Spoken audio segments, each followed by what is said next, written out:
అందరికీ నమస్కారం. మొన్న 28వ తారీఖు మనకి టౌన్ ఫోర్ లిమిట్స్ ఒక మర్డర్ అయింది.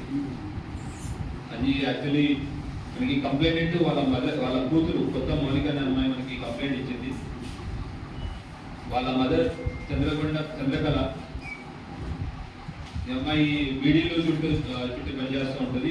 ఆంధ్ర నిజామాబాద్. అయితే 23వ తారీఖు తర్వాత వాళ్ళ మదర్ ఫోన్ చేయలేదని 28వ తారీఖు పంపించి చూస్తే వాళ్ళ మదర్ చనిపోయి ఉంది. ఎవరో చంపేసినట్టు అనిపించింది. తర్వాత చెవుల దగ్గర చెవు కమ్మలు, తర్వాత వెండి గొలుసులు అవి మాయమైపోయినాయి. మొబైల్ ఫోన్ కూడా లేవు అని చెప్పి మనకి కంప్లైంట్ ఇచ్చింది. అది 23rd నుంచి 28th దాకా ఎప్పుడైనా బాడీ కూడా కుళ్ళిపోయిన స్టేజ్లో ఉంది. మన ఆఫీసర్స్కి వెళ్ళే మనకు వచ్చి ఇన్ఫర్మేషన్ ఇచ్చడానికి ఇమీడియట్గా ఏసీబీ నిజామాబాద్ వెంకటరెడ్డి గారి ఆధ్వర్యంలో సిఐ టౌన్ శ్రీనివాసరాజు గారు, అట్లానే ఎస్ఐ శ్రీకాంత్ గారు, వీళ్ళంతా టీం ఫామ్ అయ్యి లోకల్ మన కానిస్టేబుల్స్ ముఖ్యంగా పిఎస్ఐ సుష్మిత అమ్మాయి, తర్వాత కానిస్టేబుల్ సాంగేష్, రమేష్, వెంకటేష్, చంద్రశేఖర్ వీళ్ళంతా కలిసి ఒక టీం ఫామ్ అయ్యి సీసీటీవీ ఫుటేజెస్ వెరిఫై చేయడం, ఎవరైతే అమ్మానితంగా తిరుగుతున్నారో వాళ్ళందరినీ పట్టుకొని చెక్ చేయడం అనేది చేస్తూ ఉంటే మనకి ఈరోజు ఉదయం మనకి వెహికల్ చెకింగ్ లో ఒక అక్యూజ్ శిక్షాబాద్ విజయ్ అలియాస్ విష్ణు అనే అతను సస్పీషియస్ గా వెహికల్ లో తిరుగుతున్నట్టు కనబడ్డాడు. మన అనుమానంతో ఇంతకుముందు సీసీటీవీ ఫుటేజెస్ ఆయన చెక్ చేసిన అనుమానంతో అతన్ని అడిగి క్వశ్చన్ చేస్తే ఇతనే ఈ మర్డర్ అఫెన్స్ చేశారని ఒప్పుకున్నాడు. యాక్చువల్లీ ఈ విషయం ఏంటంటే ఇతను వేగవాడు, ఇటువంటి ఇల్లు లేదు ఏమీ లేదు, మొత్తం ఏరియాలో తిరుగుతూ ఉంటాడు. అయితే ఈ ముస్లాంని ఐడెంటిటీ ఒంటరిగా ఉంటుందని తెలుసుకున్నాడు. అదే అమ్మాయికి కళ్ళు అలవాటు, పుత్రాలకి కళ్ళు అలవాటు ఉన్న విషయం ఇతను గ్రహించి ఇద్దరు కళ్ళు తాగడానికి రెగ్యులర్ కూర్చునేవారు. ఆ రోజు ఏదైతే ఇన్సిడెంట్ అయిందో ఆ రోజు కూడా కళ్ళు బాటలు తీసుకెళ్ళి కళ్ళు తాగించి పడుకున్న తర్వాత ఆమె కత్తితో చంపేసి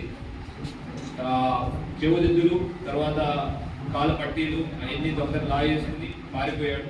వెళ్తూ ఉంటే దానిలో బైక్ దానిలో బైక్ కనపడితే ఆ బైక్ కూడా దొంగతనం చేసుకున్న బైక్ ద్వారా అక్కడికి పారిపోదానికి ప్లాన్ వేశాడు. అయితే మళ్ళీ పోలీసులు పట్టుకుంటారనే ఉద్దేశంతో దాన్ని అఫెన్స్ చేయడానికి వాడిన ఏ దేశంతో అయితే అఫెన్స్ చేశాడో ఆ బట్టల్ని కలబెట్టాడు. తర్వాత ఈ మొబైల్ ఫోన్ని పొదల్లో పాడేశాడు. సో దాన్ని తప్పించుకోవడానికి అన్ని ప్రయత్నాలు చేశాడు. కానీ మన సీసీ కెమెరాలు కానివ్వండి, మన కంటిన్యూస్ మన మానిటరింగ్ వల్ల వారు పట్టుకోవడం జరిగింది. అయితే బైక్ దొంగతనం గురించి కూడా అక్కడ లోకల్ పోలీస్ స్టేషన్ మనం కంప్లైంట్ ఇస్తే మనం కేసు రిజిస్టర్ చేశాము. ఇతను హాస్పిటల్లో ఉంటూ హాస్పిటల్ చుట్టూ లేదా రైల్వే స్టేషన్ చుట్టూ తిరుగుతూ పోలీసులు ఎవరికి కనపడకుండా ఇన్ని రోజులు దాక్కున్నాడు. అయితే మన చెకింగ్లో అతను పట్టుకోవడం జరిగింది. ఈ మొత్తం దాంట్లో స్పెసిఫిక్ మళ్ళీ మనకి సీసీ కెమెరాల సహాయంతో పాటు టెక్నికల్ ఇన్ఫర్మేషన్తో పాటు లోకల్ ఇన్ఫర్మేషన్ కానివ్వండి, లోకల్ పీసీలు యాక్టివ్గా ఈ అనుమానితుల్ని చెక్ చేస్తున్నప్పుడు పట్టుకోవడం జరిగింది. ఎంత ఆపరేషన్ సక్సెస్ఫుల్గా ఎంత ఎఫర్ట్ పెట్టి సక్సెస్ఫుల్గా అక్యూజ్ని పట్టుకోవడానికి అక్యూజ్